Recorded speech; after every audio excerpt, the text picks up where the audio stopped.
So Rafael Varane signs for Manchester United. Here we go and confirmed from Real Madrid for around 45 to 50 million pounds. It's a dream. It's a dream. It's a dream come true. I can say every signing is a dream come true for Ole Gunnar Solskjaer. The players are not actually doing their bit for the standards that Manchester United have been known for. But then you could say that if you actually would have said before the transfer window, just before the transfer window, that we would end up signing Sancho and Rafael Varane for around 110 million pounds, and will end up being successful, you're having a laugh. You're having a laugh. Absolute laugh. And Fabrizio Romano confirms that this isn't it for Manchester United in the transfer window. They could actually wrap up one of those defensive midfielders as well, and also a fullback in right side. So may that be Trippier, may that be Declan Rice, Bissouma, Ruben Neves, Camavinga, whoever that may be. So it isn't finished for Manchester United in this transfer window. It's going to be more of a magic that can be coming up in the next few days, next 10 to 15 days. Rafael Varane, finally a red, finally a Manchester United player. Are you kidding me? Are you kidding me? 4 UCLs, yes, 4, and a World Cup, That automatically brings a smile in one's face on Man United fans. As me, I was buzzing. I was torturing my brother, saying Rafael Varane is actually done. It's not fake. No, it's not another, long dragged another transfer like Jadon Sancho. This is actually done within days, just after Sancho's announcement. So this is ridiculous, and it is actually shocking too, because Manchester United are actually so working very well in this transfer window. So Rafael Varane, Jadon Sancho, Van Bissaka, Luke Shaw, and we can actually get one of those Camavinga, Ruben Neves, Cavani, Rashford, Greenwood, Anthony Martial could pick up form, Bruno Fernandes. It's illegal. And if you say that you aren't looking forward for next season, you're not a fan. Let me tell you, you're actually not a fan, because this is exciting. This is very exciting. So we'll be talking about every minute details of Manchester United, as this channel is actually meant to be. But then we'll be talking about Ole Gunnar Solskjaer and how this 21-22 season is gonna line up for the manager and for the players, for Sancho and Rafael Varane, who has one of those big experience and one of those young talents in Europe. So we'll be talking about that. Without wasting any time, let's get this started. So start with Ole Gunnar Solskjaer. In 2019, we started with Smalling Jones, Smalling Lindelof, Ashley Young, and Luke Shaw, one of those underperforming Luke Shaws, and then a midfield of Matic, Fred, Andres Pereira, Lingard, Daniel James, and then Rashford, Lukaku. That was the squad. Then the transformation, then absolute transformation. That's it. You can actually say that's a transition in pure terms. That is absolute madness. No one actually thought that Ole Gunnar Solskjaer could actually bring back the glory days. We actually wished for him to be bringing back that. Then we have failed under some circumstances with this inexperienced squad. Big players actually not putting up big numbers and big stages, big games. So we actually failed in that position. But then this inexperienced squad, I talk about inexperience. I actually mention inexperience in every word. I've always said in the video that we were not in a situation to actually experiment things in this Ole Gunnar Solskjaer's reign, because we have been judged every game, every minute, every substitution he's making, and every team selection, everything was judged. So we have no time to experiment. So youngsters coming up from the academy, can they get their chances or not? That was a big question. I actually wanted someone like, he won't actually take much more time to settle in. For example, Mason Greenwood. Someone like Mason Greenwood who can just come up straight away, start scoring goals, start performing, start catching the eye. I wanted someone of that kind, someone like Mason Greenwood, to actually come up with all those experience, have that mentality, have that maturity, and ball it, actually ball it. But when you look at it, when you look at the academy, we have Facundo Pellistri, Amad Diallo, Hannibal Mejbri, one of those young talents, superstars, Anthony Elanga. They are all Mason Greenwood, man.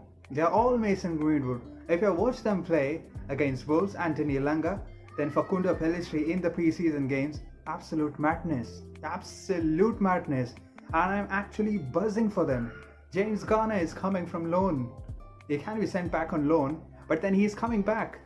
He can be one of those actual picky options for us who can be, who can give everything for us whenever he's called upon. Same is with Facundo Pellistri and same is with Amad Diallo. And I'm so buzzing for that because we have those options now. We have those options. Rashford is getting in surgery, but then Sancho can take his place. And we have Greenwood and Amad Diallo and Facundo Pellistri too, if he doesn't go on loan. So we have been blessed with so many options that it can't be actually called inexperience. It's actually a blessing in disguise. Actually a blessing in disguise because this team, this young team is gonna go levels up.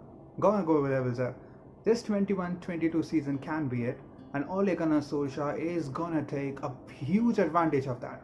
Huge advantage. And you can't actually blame him too. You can't actually blame him. Those Ole outers and those pundits or talksport people bullshit, all those things coming up, all those negativity spreading up just before the start of the season. We lost against QPR with under 23s playing, but everything this coming up, excuses may be actually diminishing bit by bit. And Ole Inns, who is supporting the manager, could actually be having a great time. We lost a Europa League final last season.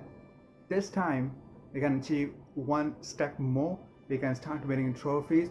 That's one of those important things. So it's time to talk about the Pogba situation, the Pogba FCs. What is the situation?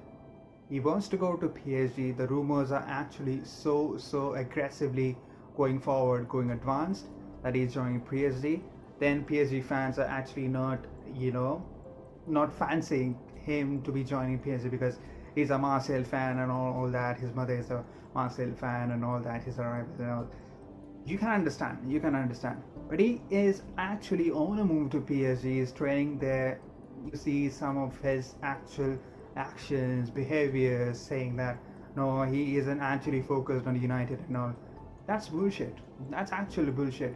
Because one of those players have their personal life too. So you'll be actually spying on them, on what all they are doing, what all friends they are meeting, and what all their behaviors. That's absolute bullshit. You don't have any other time. Those news medias are actually bullshit, not at all worthy to read. So Pogba going would be something miserable that's gonna happen to Manchester United. Let me say it. But you're a Manchester United fan, I'm a Manchester United fan. Think from other point of view, that if you're a neutral fan, what do you actually think? I would think, as a neutral, I'm saying that he goes, I don't give a fuck about it. Because if he goes, that does mean that his agent too goes. His agent also leaves. Now people say that no, he hasn't been actually so consistent in the league, consistent for Manchester United, like he was for Juventus, he's actually one of the, expensive midfielders in the world, one of the expensive midfielders in the world. And he isn't consistent. He isn't consistent? Really, he isn't consistent? Like, he has been one of those players, and he has that trait in him, which no player in this fucking Manchester United 11 has it. He has that trait. His vision to actually pick passes, not even Bruno has. No Bruno Fernandes. Don't compare him to Paul Pogba. Paul Pogba is a different gravy. But still, he needs to go. Because his agent bullshit, his tantrums, all his behaviors and all the fans, all mainly because of his agent. Mainly because of his agent, he is you you know about his agent. It's nothing new I'm gonna say about him, about Mino Raiola. So personally, I would actually want Pogba to move to Real Madrid, because if he goes to PSG, he isn't gonna fit there. There's many midfielders already there, so it's going to be fucked up in PSG if he goes there. If he goes to Real Madrid, he can be one of those players who could be replacing, Toni Kroos or Luka Modric, because they are aging. So one of my personal opinions is him going to Real Madrid, and that would be good for both parties. And he should be sold for 40 to 50 million, whatever it takes, 40 to 50 million, because we shouldn't actually leave him for free for the second fucking time. An expensive midfielder going out for free for the second time. Manchester United can't be the only club doing that. So Rafael Varane to Manchester United and Ole Outers can actually cry a river for me. Cry a river for me. Please cry a river for me, because Ole is actually building that attacking style of football. Most exciting team in the league. Fuck Chelsea, and fuck Liverpool, City, everyone. This is actually the most exciting team in the Premier League 21-22 season. So I'm so excited. So the trophies will eventually come, and eventually the video editings that I'll be doing, that too eventually will be actually improving. So I give you a guarantee for that. So apologies for not posting any videos, because I was trying to post Pogba FC video all alone, something separate for Pogba FC, but then there's this shock that Manchester United gave Rafael Varane, and exciting for another season. I'm gonna be so buzzing. So if you like the video, please hit that like button, and if you're yet to subscribe, please hit that subscribe button. So we'll be meeting in the next video. Until then, stay home, stay safe. Goodbye.